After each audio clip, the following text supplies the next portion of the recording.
రెండవ రాజులు 21వ అధ్యాయము. మనష్షే ఏలనారంభించినప్పుడు 12 వాడై యెరూషలేములో 75 సంవత్సరములు ఏలెను.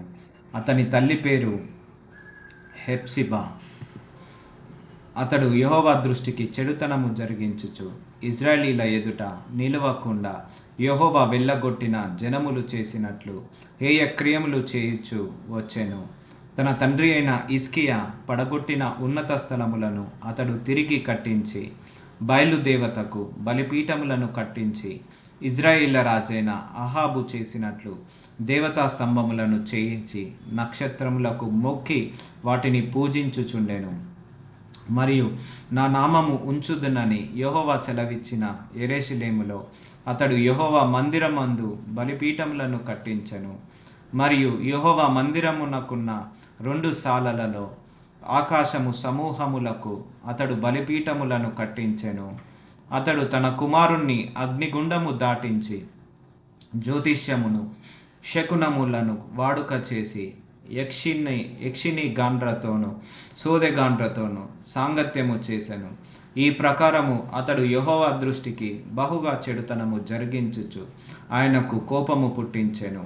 యెహోవా దావీదునకు అతని కుమారుడైన సొలొమోనునకు ఆజ్ఞ ఇచ్చి, ఈ మందిరమున ఇశ్రాయేలీయుల గోత్రస్థానములలో నుండి నేను కోరుకొనిన యెరూషలేమునందు నా నామమును సదాకాలము ఉంచుదునని సెలవిచ్చిన యెహోవా మందిరమందు తాను చేయించిన అషేరా ప్రతిమను ఉంచెను.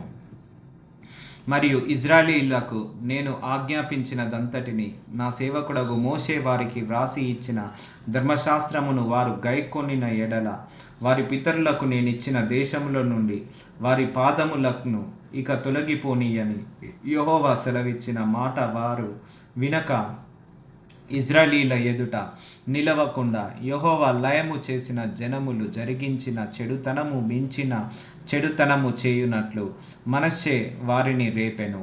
కాగా యెహోవా తన సేవకులైన ప్రవక్తల ద్వారా ఇలాగు సెలవిచ్చెను.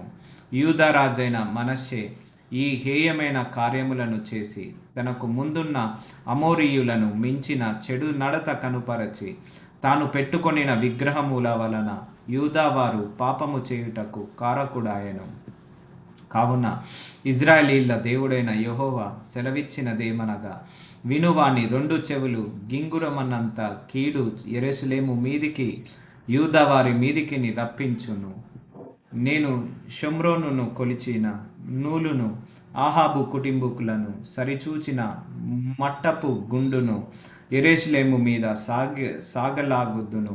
ఒకడు పల్లెమును తుడుచునప్పుడు దాని బొర్లించి తుడుచునట్లు నేను యెరూషలేమును తుడిచివేసెదను. మరియు నా స్వాస్థ్యములో శేషించు వారిని నేను త్రోసివేసి వారి శత్రువుల చేతికి వారిని అప్పగించెదను.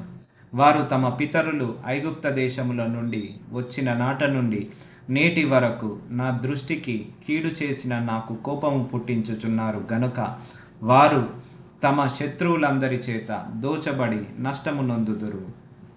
మరియు మనష్షే యెహోవా దృష్టికి చెడు నడత నడిచి యూదా వారిని పాపములో దింపినది గాక యెరూషలేమును ఈ కొన నుండి ఆ కొన వరకు రక్తముతో నిండునట్లు నిరపరాధుల రక్తమును బహుగా ఒలికించెను. మనష్షే చేసిన ఇతర కార్యములను గూర్చియు అతడు చేసిన దానినంతటిని గూర్చియు అతడు చేసిన దోషమును గూర్చియు యూదారాజుల వృత్తాంతముల గ్రంథమందు రాయబడి ఉన్నది. మనష్షే తన పితరులతో కూడా నిద్రించి ఉజ్జా యొక్క తోటలో తన నగరు దగ్గర సమాధి చేయబడెను. అతని కుమారుడైన ఆమోను అతనికి మారుగా రాజాయెను. ఆమోను ఏలనారంభించినప్పుడు 22 వాడై యెరూషలేమునందు 2 సంవత్సరములు ఏలెను. అతని తల్లి ఎడ్బా యూరి వాడగు హారూసు కుమార్తె అయిన మోషుల్లెమాతో అతడు తన తండ్రి అయిన మనష్షే నడిచినట్లు యెహోవా దృష్టికి చెడు నడత నడిచెను. తన పితరుల దేవుడైన యెహోవాను విసర్జించి యెహోవా మార్గమందు నడవక తన తండ్రి ప్రవర్తించినట్లు తానును ప్రవర్తించుచు తన తండ్రి పూజించిన విగ్రహములను తానును పూజించును.